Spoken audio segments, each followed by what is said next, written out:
Congratulations on 33 years of Overkill. How have you done it? Yeah, I think time speaks for itself with this, because it doesn't seem like 33 years. I mean, the idea is, if you enjoy this, it just seems to go by in a flash. I met Dee Dee back in '81, and I guess we became partners then with some other guys, but our relationship has lasted over this amount of time. I've been touring since '86, so what are we talking right there? We're talking 27 years of touring and 33 years of knowing Dee Dee and writing tunes, et cetera, et cetera. I don't know how you do it. I think you put as much as you can into one day, and then the next day kind of follows suit. And I think that's probably the philosophy I can attribute to that amount of time, is that every day is important, whether it be out here on the West Coast in the Bay Area in San Francisco, or whether it be in Berlin, or whether it be in New York, or whether it be in Tokyo. If it all has the same type of a procedure with regard to that, then we can make it happen from day to day and then string the years together. For my estimates, it's 17 CDs and 25 million albums sold. Does that sound right? I like that 25 million, but that didn't happen. If it was 25 million, we wouldn't be playing the Fillmore. We'd be somewhere else. Okay. No, it's 17 CDs. I don't know what the sales are. I would assume that they're in excess of a few million over that amount, but this has never been something that was above ground. It was always something in the underground, rooted in such. And as you know, the 90s and the Al Gore's bringing of the internet stopped sales for pretty much dead for CDs and units. But I think one of the ideas is that the reason this survives is that metalheads like to possess product. They like to hold it in their hand. They like to say, I supported the band that I love. So I think that we're probably less affected by the download, but in excess of 25 million CDs would be, that's a nice dream. I occasionally have that dream on my birthday, but it's not true. You guys came out of the glam disco punk era. That was the era prior to you guys coming on the scene, and you were originally called the Lubricants. Is that correct? No. No, it's not. Oh, okay. Dee Dee was in the Cunts. I was in a band called DOA. It had nothing to do with disco. It existed around us, but it had nothing to do with any kind of influence. I was more of a metalhead. Dee Dee was more of a punk guy. They were playing kind of... there was a great punk scene when we were kids growing up in New York, but it was based on, you had the Dead Kennedys out here on the West Coast. We had the Ramones on the East Coast, and the New York Dolls, and Blondie, and Television. But it wasn't anything with regard to dance. It was more the CBGB scene, really dirty, and then you'd hang around the Lower East Side, and they would graduate up to places like the Ritz on 11th Street. But we kind of came out of that with the new wave of British heavy metal, so it was...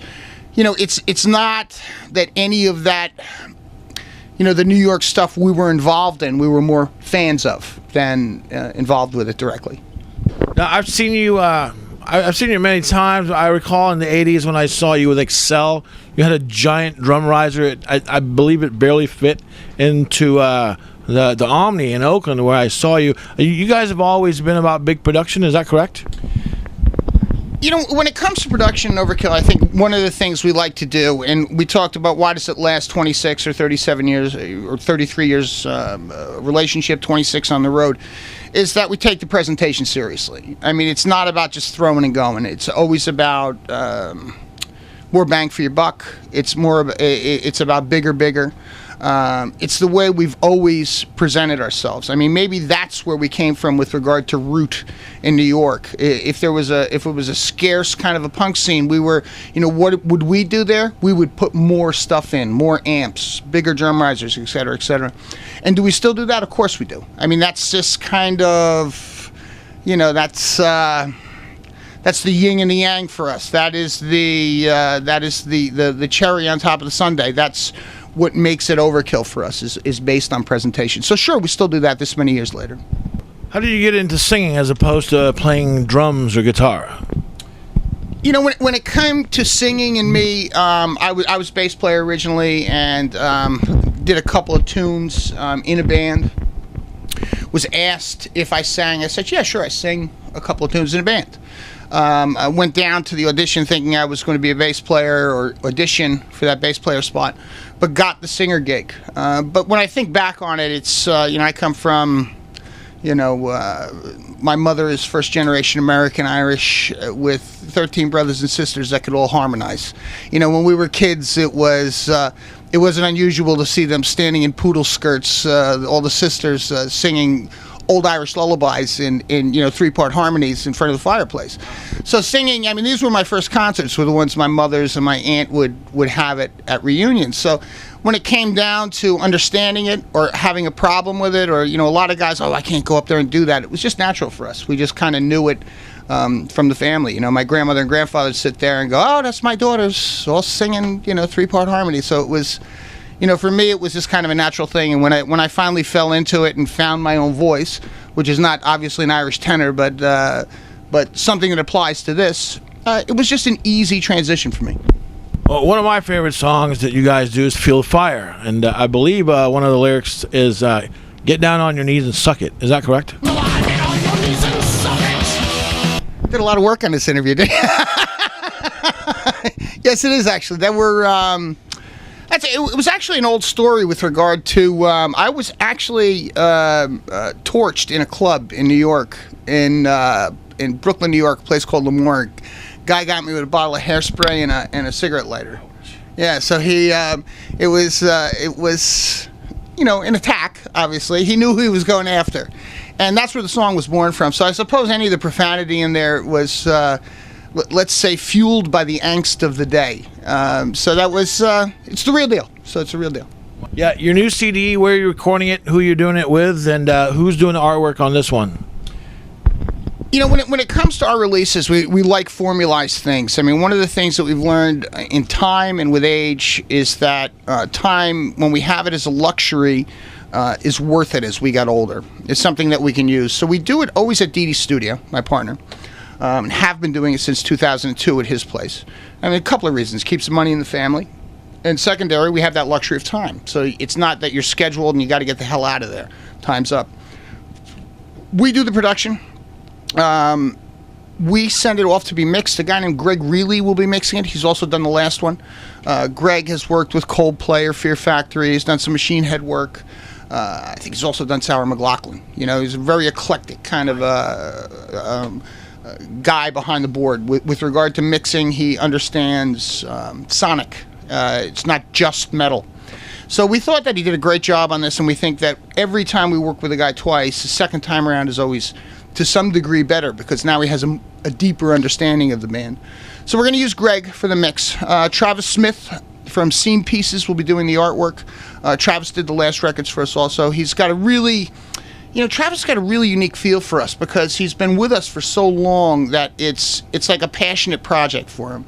I don't know his relationships with other bands that he does artwork for, but with Overkill, he always has something even before we've started.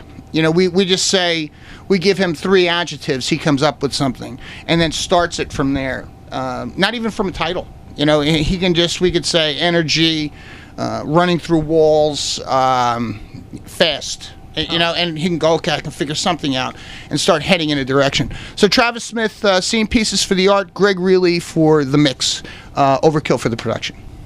Do you have a specific microphone that you've been using over the years, or just do you endorse any products in that department?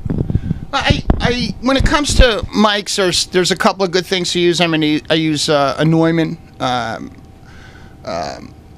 Neumanns are real sensitive. To the point where they can almost pick up your heartbeat if you're actually, if you can get it to not feedback in the room, and you can actually hear. If you hold it close enough, you can hear your heartbeat.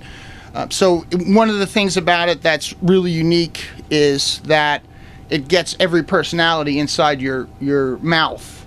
One of the things about metal is, it's not always clean, and you want to be able to project that. You want to hear the snot gurgle sometimes, and you want to hear, the abrasiveness of it.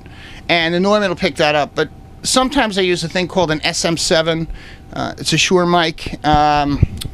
What I like about it is that it's not as delicate, so you can really get on it. You can put your face right on it, where the Neumann, you have to be a little bit away from it. and I can tie the SM7 to a mic stand and close my eyes and think I'm somewhere else, and which is kind of cool too, because then that feigns a whole different kind of an energy, because if you're just standing there with headphones on, like you would picture somebody singing in a studio, sure, you have to stand there. But if you can strap it down to something and actually move around, you get different results. So I use those too.